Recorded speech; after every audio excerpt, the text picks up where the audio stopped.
Hello friends, welcome to Kajal tutorials. मैं हूं काजल सिंह। आज हम जिस टॉपिक पर डिस्कस करने वाले हैं वो टॉपिक ये है कि भारतीय संविधान में किन किन देशों से क्या क्या लिया गया है। अक्सर इस तरीके के क्वेश्चन में बहुत ही कंफ्यूजन क्रिएट होता है, तो ये मेरा पर्सनली बहुत ही फेवरेट ट्रिक है जिसके माध्यम से अब ये कंफ्यूजन आपका हमेशा के लिए क्लियर हो जाएगा। जैसा कि आप जानते हैं, भारतीय संविधान बहुत ही बड़ा संविधान है और सबसे बड़ा संविधान है, तो हमें इसमें क्या क्या चीज़ें किन किन देशों से ली गई हैं ये जानना इम्पॉर्टेंट हो जाता है, क्योंकि क्वेश्चन पेपर में इस तरह के क्वेश्चन आपको हमेशा देखने को मिलते होंगे। तो फ्रेंड्स, आपसे रिक्वेस्ट है कि अगर आपने अभी तक हमारा चैनल सब्सक्राइब नहीं किया है तो प्लीज़ जल्दी से सब्सक्राइब कर लें और हमें मोटिवेट करें, क्योंकि आपका सब्सक्रिप्शन ही है जो हमें मोटिवेट करता है और लगातार अच्छे कंटेंट के साथ मौजूद होने के लिए मजबूर करता है। तो चलिए ट्रिक स्टार्ट करते हैं। एक बार कुछ देश के लोग आपस में बातें कर रहे थे और भारत के भीमराव अम्बेडकर चुपचाप सुन रहे थे। अब उनकी बातें क्या थी, हम उन बातों पर गौर फरमाएंगे। ब्रिटेन ने कहा, पूरे देश पे मेरा कब्जा था, इसलिए संसद का निर्माण हम अकेले करेंगे। यानी कि भारत की जो संसदीय प्रणाली है, विधि निर्माण है और एकल नागरिकता है, ये किस देश से ली गई है? तो आपका आंसर हो जाएगा ब्रिटेन। उसके बाद हम बात करते हैं, अमेरिका ने कहा कि नहीं, मेरे पास संयुक्त राष्ट्र संघ है, इसलिए लोगों को न्याय और स्वतंत्रता दिलाना मेरा अधिकार है। तो हमें अमेरिका से क्या क्या लिया है? न्यायिक, स्वतंत्रता का अधिकार और मौलिक अधिकार, फंडामेंटल राइट्स। बहुत ही इंपॉर्टेंट क्वेश्चन है फ्रेंड आपके लिए। तो ये हमेशा अक्सर पूछा जाता है कि फंडामेंटल राइट्स, मौलिक अधिकार कहाँ से लिए गए हैं? तो आपका आंसर हो जाएगा अमेरिका। फ्रेंड, हम पिक्चर भी लेके आए हैं बस रिलेट करने के लिए, ताकि आपको याद रखने में आसानी हो।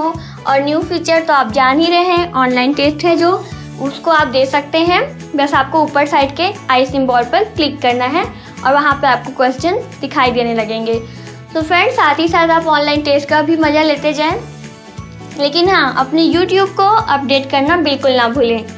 चलिए आगे बात करते हैं। जर्मनी ने कहा, तुम लोगों ने हमें विश्व युद्ध में बहुत बार हराया है, इसलिए मैं आपातकाल घोषित करूंगा। यानी कि भारत में जो आपातकाल घोषित किया जाता है जिन भी कंडीशंस पे, तो आपातकाल की जो प्रणाली है वो जर्मनी से ली गई है।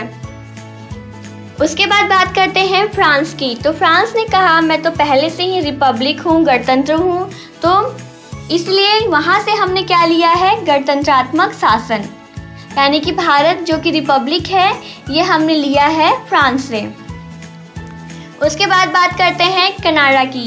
कनाडा ने कहा कि तुम लोगों को जो करना है करो, मैं एक शक्तिशाली देश हूँ और शक्ति का बंटवारा करके अपनी सुरक्षा कर लूँगा। यानी कि हमारे देश में राज्यों की शक्ति का बंटवारा किया गया और ये जो प्रणाली थी ये ली गई है कनाडा से। क्योंकि आप लोगों को पता ही होगा कि केंद्र और राज्य के बीच में शक्ति का बंटवारा बहुत ही इम्पोर्टेंट है। कुछ मामलों में केंद्र सर्वोपरि है, केंद्र का ही निर्णय इम्पोर्टेंस है, तो कुछ मामलों में राज्य जिन मामलों में फैसला लेता है उसमें केंद्र हस्तक्षेप नहीं कर सकता। जैसे कि अभी फिलहाल में बिहार ने शराबबंदी कर दी, तो उस मामले में केंद्र अपना हस्तक्षेप नहीं कर सकता, लेकिन कुछ मामले हैं जिनमें राज्य को केंद्र की बात माननी ही पड़ेगी। तो इस तरीके से शक्ति का बंटवारा किया गया था और ये प्रणाली हमने ली थी कनाडा से। उसके बाद बात करते हैं आयरलैंड की। तो आयरलैंड ने कहा, अरे यार, तुम लोगों के नीति निर्देश मुझे तो कुछ समझ नहीं आ रहे। तो ये इस तरीके से हम याद रख सकते हैं कि जो नीति निर्देश तत्व हैं वो कहाँ से लिए गए हैं? आयरलैंड से।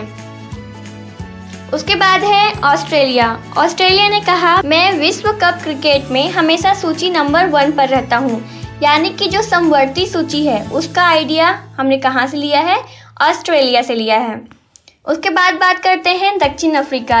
ये बहुत ही आसानी से याद होने वाली ट्रिक है, बस आपको रिलेट करना है। रिलेट करने के लिए हमने कुछ देशों के नाम लिए हैं और उनसे रिलेटेड कुछ फैक्ट्स लिए हैं, तो आप उनको आसानी से याद कर सकते हैं। अब जैसे कि हम साउथ अफ्रीका देखें, तो साउथ अफ्रीका को आपको पता ही होगा कि हमेशा वो सेमीफाइनल तक पहुंच के कभी फाइनल तक पहुंचे ही नहीं है, जबकि उनके टीम में इतने दमदार प्लेयर हैं।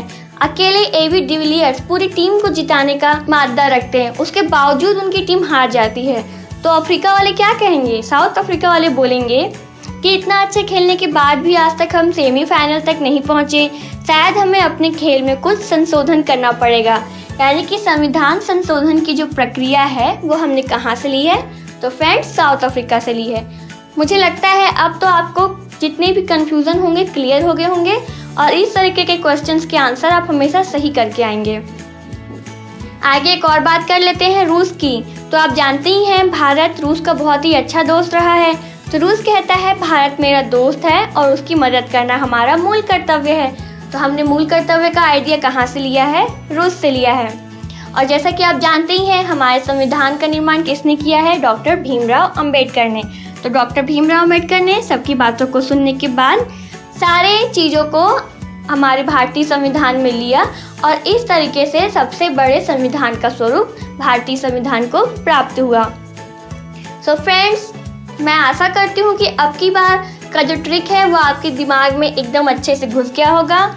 तो फ्रेंड्स, अगर आपको सेशन पसंद आ रहा है तो लाइक करना बिल्कुल ना भूलें। साथ ही साथ अपने कमेंट्स हमें नीचे कमेंट्स बॉक्स में लिख के ज़रूर भेजें। आपकी रिक्वायरमेंट्स भेजें। कोई ट्रिक हो जो आप हमारे साथ शेयर करना चाहते हो तो वो भी अपनी फ़ोटो के साथ हमें भेज सकते हैं। जैसा कि आप जानते हैं हमारी ईमेल आईडी है kajaltutorials@gmail.com और पसंद आने पर हम आपकी फ़ोटो के साथ उसे यहाँ पर पब्लिश करेंगे। सो फ्रेंड्स, बिल्कुल भी सब्सक्राइब करना ना भूलें और शेयर करना बिल्कुल ना भूलें। जितना ज़्यादा आप शेयर करेंगे उतना ही ज़्यादा हमें मोटिवेशन प्राप्त होगा। Thank you friends.